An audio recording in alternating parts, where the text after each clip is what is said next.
Alors ceux qui ne sont pas prêts à entendre une vérité qui fait mal, n'écoutez pas cette vidéo. Voilà, je préfère prévenir. Alors, écoutez cette phrase du gendre du Chafetz Chaim qui nous met une gifle en pleine tête. Deux choses nous restent de la destruction du deuxième temple. Gendre du Chafetz Chaim. La première, le Kotel HaMa'aravi, le mur des lamentations, et le Yetzer Hara de la haine gratuite, qui danse encore parmi nous. Fin de la phrase. Je vais vous dire, mes amis, quelque chose qui fait mal. Mais je dois vous le dire, et on doit l'entendre, et je me parle à moi en premier. Si, pratiquement tous les jours, on a encore des soldats qui tombent, des jeunes de 18 ans, 19 ans, 20 ans, qui perdent la vie. Si jusqu'à aujourd'hui, on n'a toujours pas réussi à retrouver les otages. 650 jours, sans se doucher, sans manger, de repas normal, détenus dans des conditions bestiales. C'est parce que je ne parle plus à mon frère à cause de l'argent qu'il ne veut pas prendre. C'est parce que j'ai bloqué ma belle-sœur sur WhatsApp à cause de la scène de ménage qu'elle m'a fait il y a 6 mois quand elle est venue à la maison. C'est parce que j'ai changé de synagogue pour ne plus prier avec mon ancien associé qui m'a détourné 200 000 euros.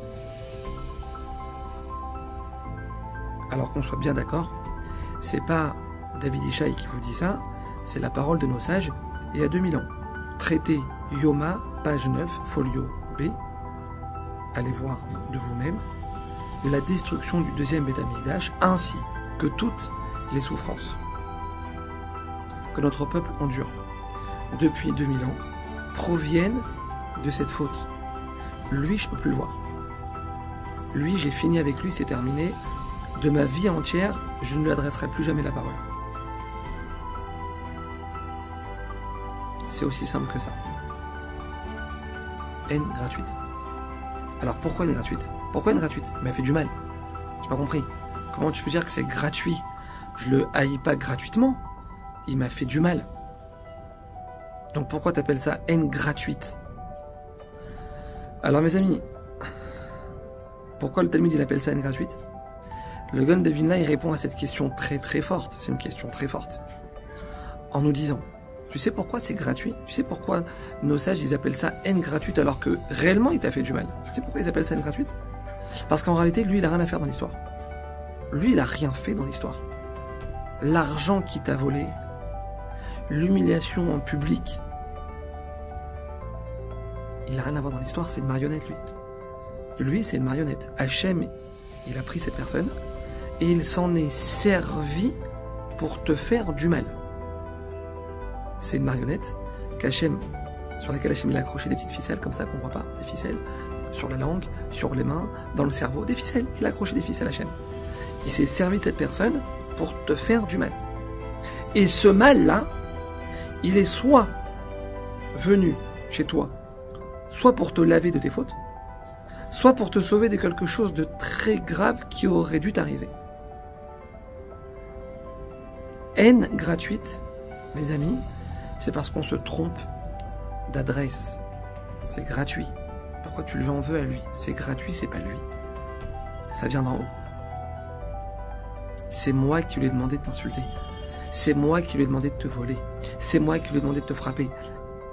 Mes amis, c'est ce bitachon, cette confiance en Hachem, cette lecture des événements qui leur manquaient il y a 2000 ans, qui a provoqué destruction du Beth Amikdash et 2000 ans d'exil, de pogrom, de persécution, de Shoah, de 7 octobre. Alors, mes amis, on doit essayer de se poser une question aujourd'hui. Dans quel camp je suis? Je détruis le Beth Amikdash ou je le construis?